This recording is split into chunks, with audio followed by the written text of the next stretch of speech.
दोस्तों, भारत समाचार की तरफ से एक ट्वीट किया गया था और प्रशांत पांडे जी के द्वारा भी ट्वीट किया गया, जिसमें साफ साफ तौर पर एक त्रुटि संशोधन के मुद्दे के संबंध में यशवंत जी के एक ऑर्डर के बारे में बताया जा रहा है, जिसमें साफ तौर पर याचिका खारिज की बात की गई है और कोर्ट ने सख्त रूप से मना भी किया है कि किसी भी प्रकार का त्रुटि संशोधन नहीं किया जाएगा, जिससे कि पूरी चयन प्रक्रिया प्रभावित होगी।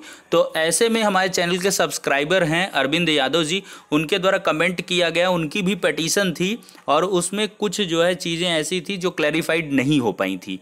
तो वो ऑर्डर भी हमको मिला है और इसके बाद उससे कनेक्टेड जो ऑर्डर है उसको भी हमने गेन किया है हाईकोर्ट के ऑफिशियल वेबसाइट पर। तो दोनों का हम सटीक विश्लेषण करेंगे कि आखिरकार क्या कुछ मैटर है, पूरी तरीके से देखेंगे। तो चलिए सबसे पहले हम ऑर्डर को देख लेते हैं। देख लें दोस्तों, यहाँ पर प्रशांत पांडे जी का ट्वीट है। 69,000 शिक्षक भर्ती में हाईकोर्ट ने त्रुटि सुधारने की अनुमति देने से किया इंकार। कुछ लोगों को अनुमति देने से पूरी चयन प्रक्रिया होगी प्रभावित। सुप्रीम कोर्ट द्वारा अर्चना चौहान केस के निर्णय को हाईकोर्ट ने सामान्य आदेश नहीं माना। विशेष तथ्यों के आधार पर दिया था फैसला। धर्मेंद्र कुमार की याचिका हुई खारिज। न्यूज 18 यूपी की तरफ से इन्होंने ट्वीट किया था। वहीं पर अगर भारत समाचार के ट्वीट की हम बात करें तो यहाँ पर देख सकते हैं भारत समाचार की तरफ से इसी तरह का ट्वीट है कि गलत आवेदन भरने वालों को नहीं मिलेगा मौका, अभ्यर्थियों को नहीं मिलेगा सुधार का मौका। और जस्टिस यशवंत वर्मा जी की एकल पीठ ने दिया आदेश। अब हम आदेशों की तरफ बढ़ते हैं। देखिए दोस्तों, चैनल के हमारे सब्सक्राइबर हैं अरविंद कुमार यादव, इनकी पिटीशन थी रेड पिटीशन नंबर 9042 ऑफ 2020 है। यशवंत वर्मा जी की बेंच में मामला सुना गया था और इसमें साफ साफ जज साहब ने क्या किया, upon it is being pointed out that the issue raised in the petition stand decided against the petition in the terms of judgment rendered by the court in red petition number 8697 of 2020 Dharmendra Kumar versus State of UP and another. Learned Counsel for petitions sought time to study the matter further, include in the list of fresh cases. देखिए, इनकी याचिका अभी फिलहाल खारिज नहीं हुई है। Specially जो इनके काउंसिल हैं उन्होंने समय मांगा है इस मैटर को स्टडी करने के लिए और इनकी जो पिटीशन है अरविंद कुमार यादव की पिटीशन वो 5 नवंबर के लिए एज फ्रेश लगाई गई है। हालांकि जज साहब ने ये साफ तौर पर कह दिया है कि writ petition number 8697 of 2020 already decided है। Dharmendra Kumar versus state of UP, इसमें साफ साफ जो इसमें पॉइंट रेज किया गए हैं ऐसी सिमिलर एक पिटीशन जो है डिसाइडेड है। लेकिन फाइनली धर्मेंद्र कुमार वाली जो याचिका है वो खारिज हुई है और ये अरविंद कुमार यादव की जो याचिका है ये 5 नवंबर के लिए लिस्टेड है। इनके काउंसिल इस मैटर को समझेंगे, पॉइंट आउट करेंगे चीज़ों को और फिर इसके आधार पर अपना पक्ष रखेंगे। ठीक है, तो इस तरह में ये मैटर 22 तारीख को डिसाइडेड हुआ। 22 तारीख को इस पर आदेश हुआ है और जो ये धर्मेंद्र कुमार वाला है वो 20 तारीख को आदेश हुआ है। धर्मेंद्र कुमार वाली याचिका पर चलते हैं। देखिए दोस्तों,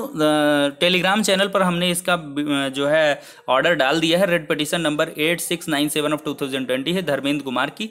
इसमें जज साहब ने काफ़ी लंबा चौड़ा जो आदेश है उसको लिखवाया और बहुत सारे जो डिवीजन बेंच के आदेश हैं उनको प्रेफर किया है। जैसे Rajendra Patel versus state of UP 2015 का, Kumari Pooja Yadav versus state of UP का, और इस प्रकार से ये चीज़ें कहीं। और स्पेशली यहाँ पर एक चीज़ जो मेंशन की गई है इसमें क्या कहा गया, division bench Aarti Verma versus state of UP का एक मैटर लिया गया, फिर Ram Manohar Yadav versus state of UP का लिया गया। और इसमें साफ साफ जज साहब ने ये कहा कि जो है देख लीजिए, if prospective teacher can not even fill correctly, यानी कि कोई जो टीचर बनने योग्य है, टीचर बनने जा रहा है, अगर अपना फॉर्म करेक्टली नहीं फिल कर सकता है, it is obvious what is he is going to teach if appointed. यदि वो नियुक्त हो जाएगा तो वो क्या पढ़ाएगा बच्चों को। तो इस प्रकार से आदेश था, उसका इन्होंने हवाला दिया था जज साहब ने।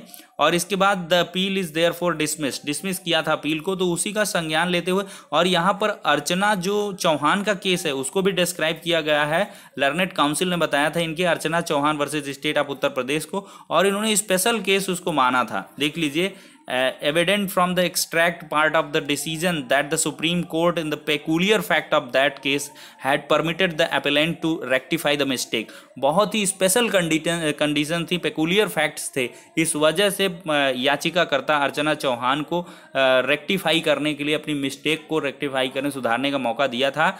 Therefore be recognized as the precedent of universal application in any case this court is bound by the decision rendered by the full bench and the division bench noted above। where this issue was dealt with in extenso as ruled upon the merits, the writ petition is consequently dismissed। और red petition को जज साहब ने dismiss कर दिया था। और मामला देखिए क्या है, रोल नंबर का मामला है। देखिए इसमें जो है क्या कहा गया कि रोल नंबर से रिलेटेड मामला है। अब रोल नंबर में यार मुझे समझ नहीं आता कि क्या चयन प्रभावित हो जाएगा, लेकिन फिलहाल ये याचिका धर्मेंद्र कुमार की खारिज किया गया है। राम बहादुर सिंह इनके पिटीशनर थे और उसका मतलब अर्चना गौतम चौहान वाला भी इसमें केस जो है दर्ज करवाया गया था। तो कुल मिलाकर ये आदेश है दोस्तों। बिल्कुल भी परेशान ना हो, कई प्रकार के आदेश आते हैं। यशवंत जी ने एक याचिका खारिज की है, अभी अरविंद जी की याचिका डिसाइड होना बाकी है। तो उनको लगा था कि न्यूज़ चैनल के द्वारा गलत तरीके से चीज़ों को प्रचारित प्रसारित किया। कहीं ना कहीं जो ये बात हो रही है धर्मेंद्र कुमार वाली याचिका को लेकर बात हुई है। तो फिलहाल के लिए एनालिसिस हो चुकी है, आपने देख लिया होगा। ऑर्डर भी पढ़ सकते हैं, टेलीग्राम में हम पोस्ट कर दे रहे हैं। फिलहाल के लिए इतना ही।